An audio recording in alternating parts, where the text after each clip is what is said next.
Why doctors say Cass County's highest one-day spike in COVID cases could be just the beginning. New concerns about mail-in voting after a delivery mix-up involving a couple hundred votes. Plus, people around the country say that they were tricked into a job that never paid, a job that involves sending and receiving packages. We get a look at the wild things one woman was sent. Valley News Live at 10 starts right now. Live from Fargo and serving you on TV, online and on the go. This is Valley News Live at 10.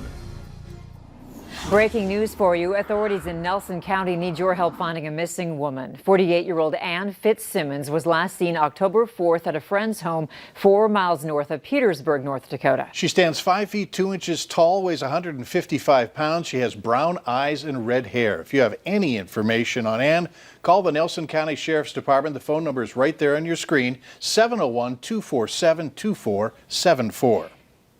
New at 10 tonight, Cass County reported 160 new COVID cases today, the highest daily number ever reported in the county. Cass continues to lead the state in positive cases. Valley News Team's Katie Opperly explains how the current increase could be just the beginning of our concerns. It's worrying that it's still going up. Joel Rios of Fargo is masking up, washing his hands, and following all the precautions. But the spike in COVID cases close to home has him concerned. The cases are still rising when really we should be trying to help those who are A, infected and B, affected. Area doctors say his concern is valid. With our temperatures dropping this week and more people being forced indoors, they say the risk will only continue to rise. A lot of it has to do with just people being closer together in the winter because they're inside.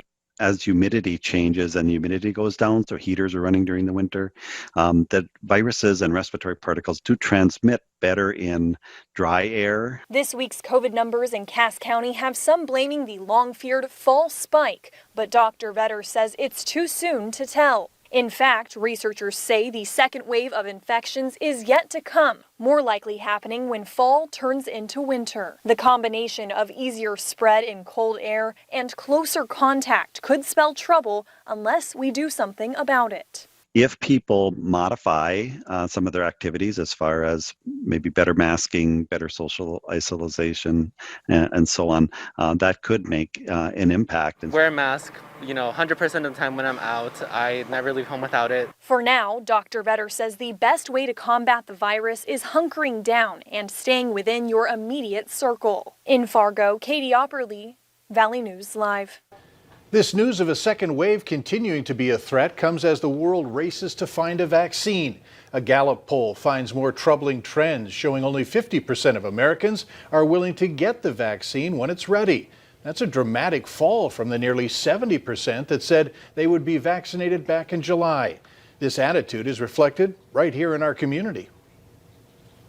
I would not get one just because of the fact that everything's so fast, there's not enough research done. To get a COVID vaccine is to help the community and the people around me and my kids, my family. Health leaders stress that since there will be no vaccine for this season, following the health practices recommended by the CDC is your only line of defense. Also new tonight, Fargo's Woodrow Wilson High School will be getting a new name. Tonight, the school board unanimously approved dropping Woodrow Wilson and seeking something else. The school serves as an alternative learning model to the district's other high schools.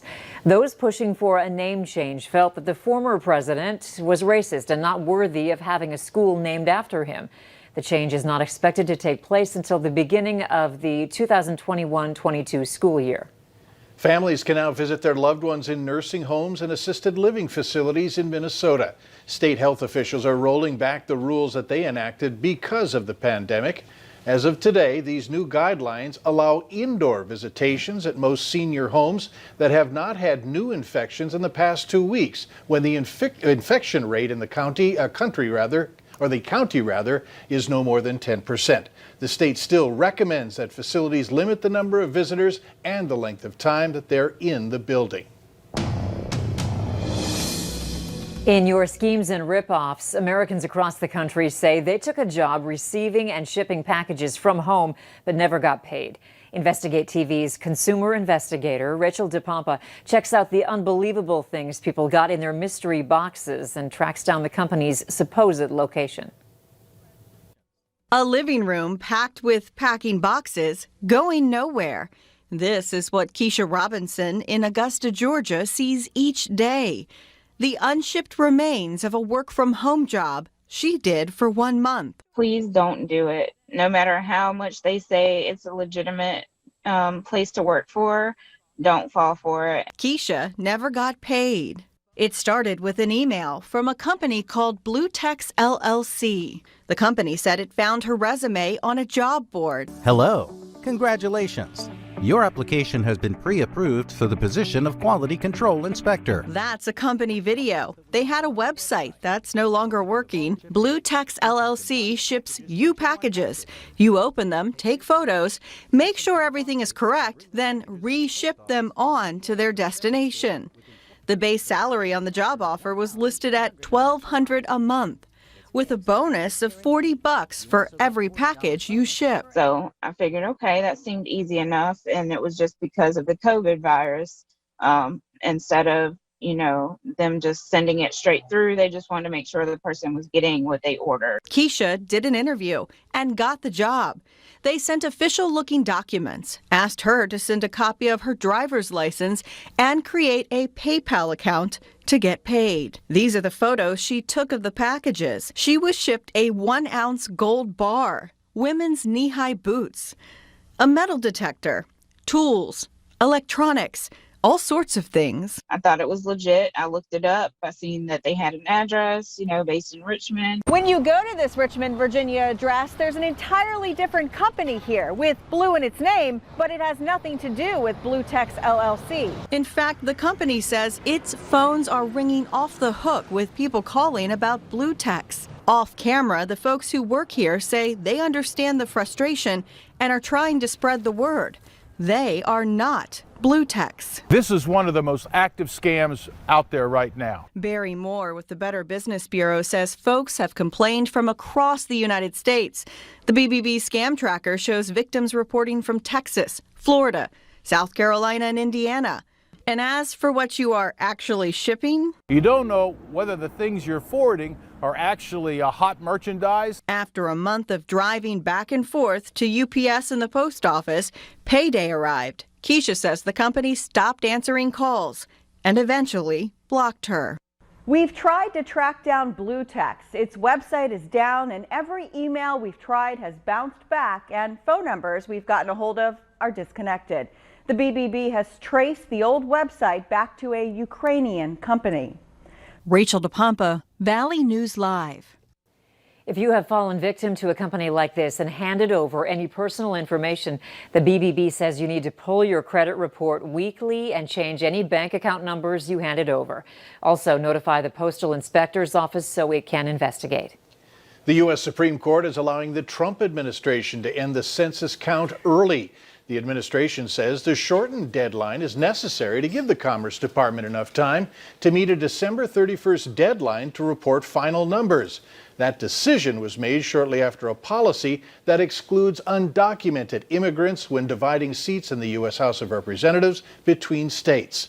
The Trump administration wants the census count to be completed by the end of the year, while President Trump is still in office. During day 2 of confirmation hearings, Supreme Court nominee Amy Coney Barrett told lawmakers she has not discussed how she would rule on specific cases with the president or his aides. She told lawmakers she will be different from her mentor, the late Justice Antonin Scalia. She also said she has made no commitment on how she would decide on the current case challenging the Affordable Care Act. She avoided answering the question of whether or not it's fair to fill the vacant Supreme Court seat so close to an election.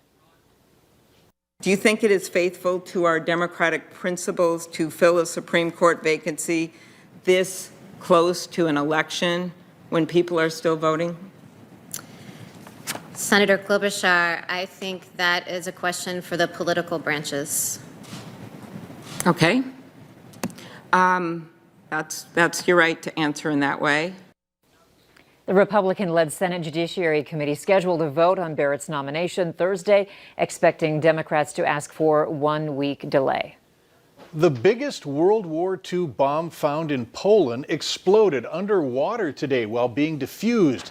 The Tallboy bomb was used by Britain's Royal Air Force. It was dropped in 1945 and weighed nearly 12,000 pounds, including 5,300 pounds of explosive. A Navy spokesperson said that the object can be considered neutralized and will not pose any more threats.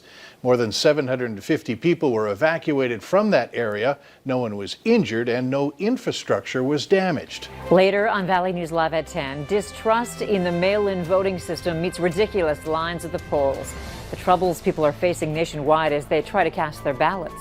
But first, Hutch says a shovelable amount of snow may be headed our way. He'll break down when and where the best chances are next.